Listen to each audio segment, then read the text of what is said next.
Everybody, welcome D-Lab. I got a very interesting amp on the bench today. So this is a Dumble dlite ODS kit that was offered by ampgarage.com back in the day. A local fellow built this thing about 20 years ago. And he said he fooled with it for about 3 or 4 years and couldn't get it to operate, so it just sat, just like this, for 15 years. I've got all the documentation here, which is very handy. Nice layout. You can tell it's been around a while. So the complaint is it powers up, but he said it's extremely noisy and squealing. So before I do anything, I'm going to take this print and the schematic. I'm going to give it a very close inspection and see if we can spot anything that was miswired before I apply power. Let's go. So first, let's give the amp a good look over. It's the first one I've ever seen.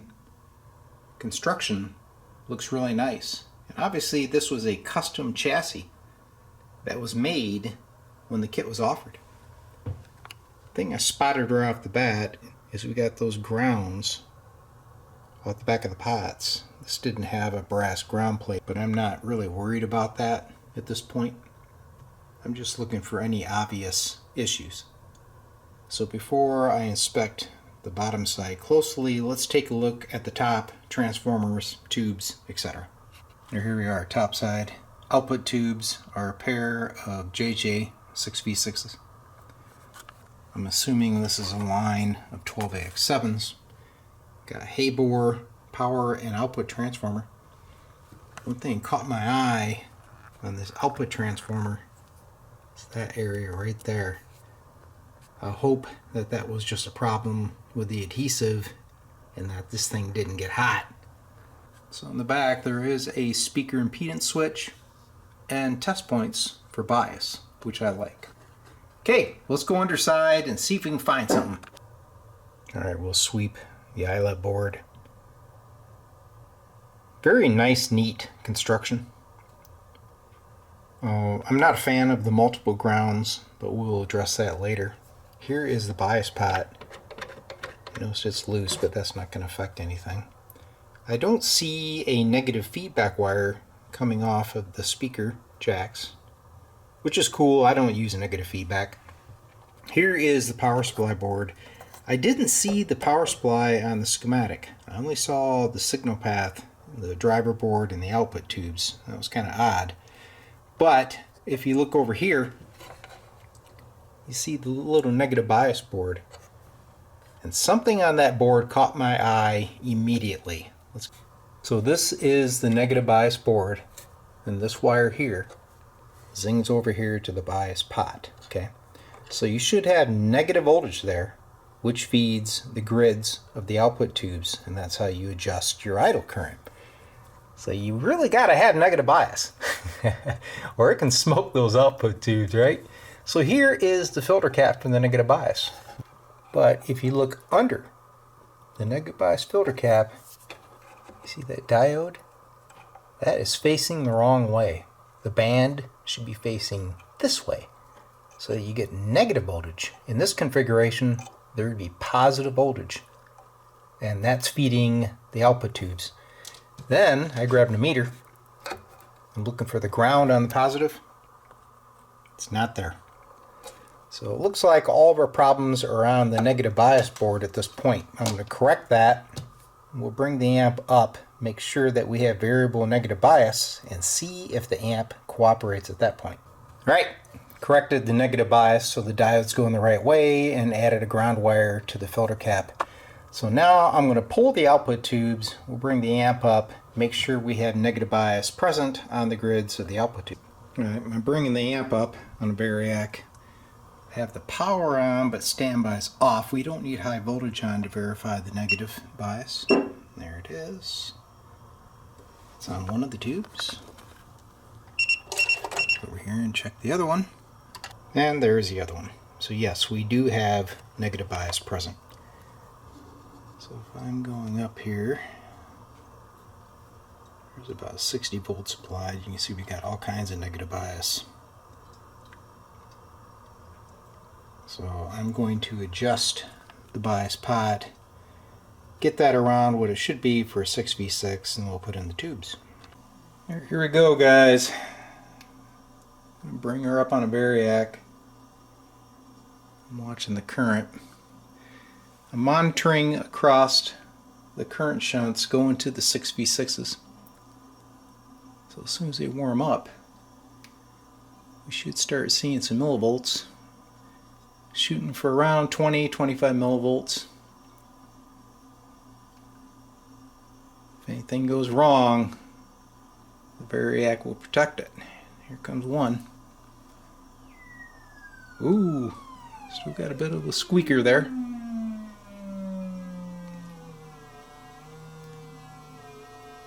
Okay, so I'm up to 120 volts. You see we have about 20 millivolts, which is good. That's 20 milliamps.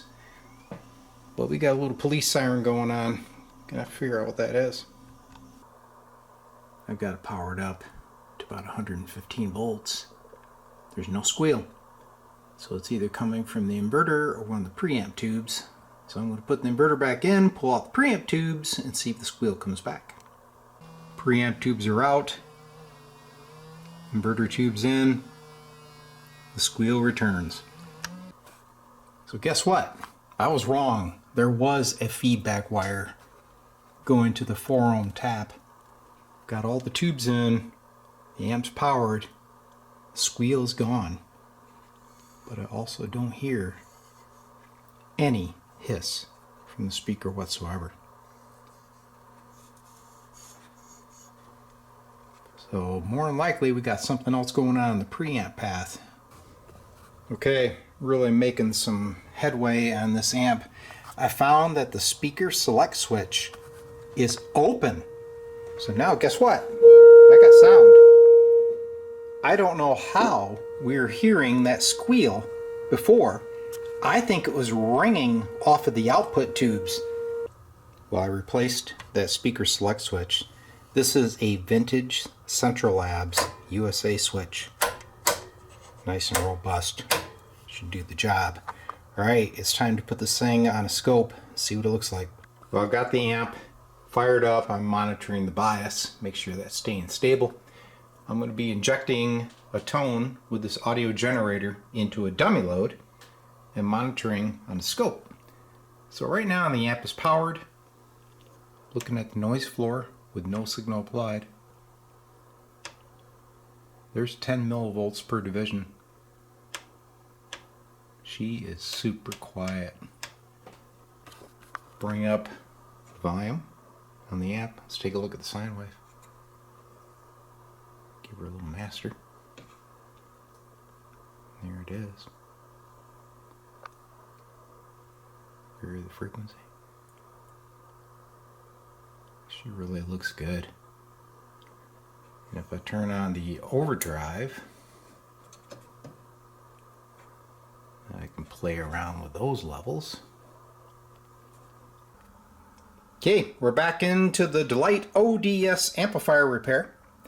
Before I go any further, I need to point something out that I missed. If you take a look here, you see these yellow windings coming out of the power transformer.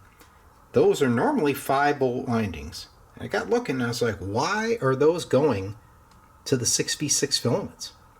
So I looked up this transformer. It's made by Habor, and come to find out it didn't have any 5-volt windings. It has 3 sets of 6-volt windings.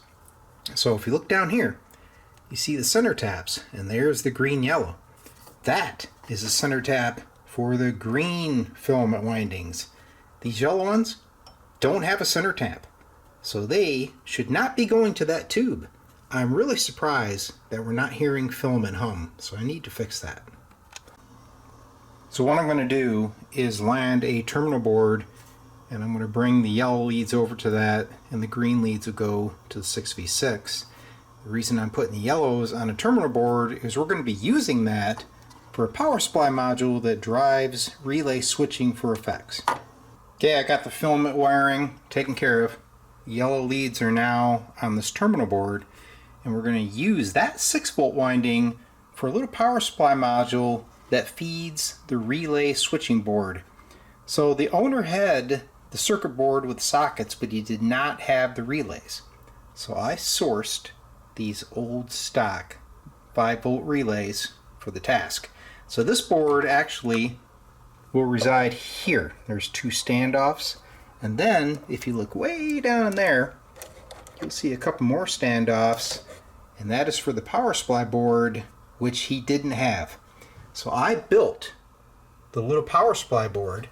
I actually had the original schematic from the manufacturer, but I made some changes to that power supply. Well, here is the little module that I made. I ended up adding a 5-volt regulator because the current design would put approximately 19 volts on these 5-volt relays until they activated, and then they'd nosedive to about 6 volts. And then if you activated both of them, it'd even go lower, actually below the operating voltage of the relays. So that is why I added the voltage regulator. I'm going to turn on the little board. You can see we have about 4.96 volts. And then your front panel switches simply ground the relays. You hear it. So as I'm toggling the relay, you can see the 5 volts hold steady. And that's really what you want for those little relays. So now that I bench test the system and make sure it works, now we're going to wire it up per this nifty diagram. Okay, there is a little power supply regulated module mounted to the side of the chassis. I used insulated hardware to ensure that it can't short. The 2 yellow wires will go over here to the terminal board. Black wire is going to take off to the TRS jack I'm going to install, and the red is coming forward, which will go direct to the relay board. So I have everything installed, wired up, amp is powered up. I'm just going to check these relays. Good to go. Time to start wiring up the signals. Okay, I've got the foot switch relay board installed. Power supply is over there. Just powered up the amp. See how she's working.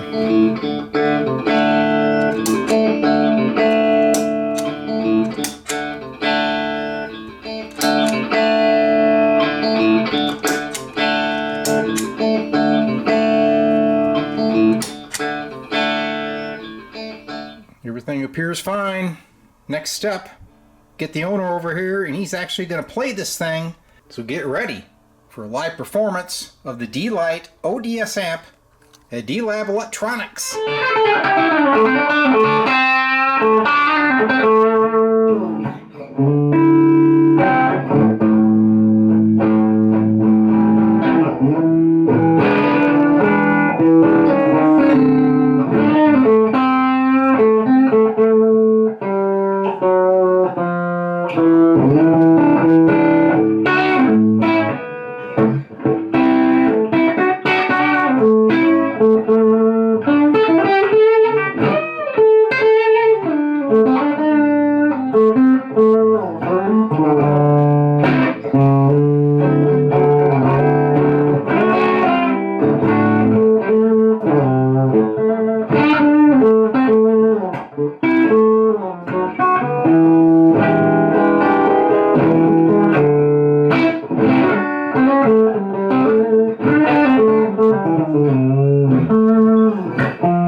So this is the owner of the amp. He built this like 20 years ago, and he's picking it up here at D-Lab, and then I'm going to give him my 30-30 warranty. That's 30 seconds or 30 feet. Yeah, we're good, man.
finally hear it. Yeah, Huh? absolutely. Yeah.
Cool. Acceptable? Yeah, absolutely. All right. Good deal, Cool. man.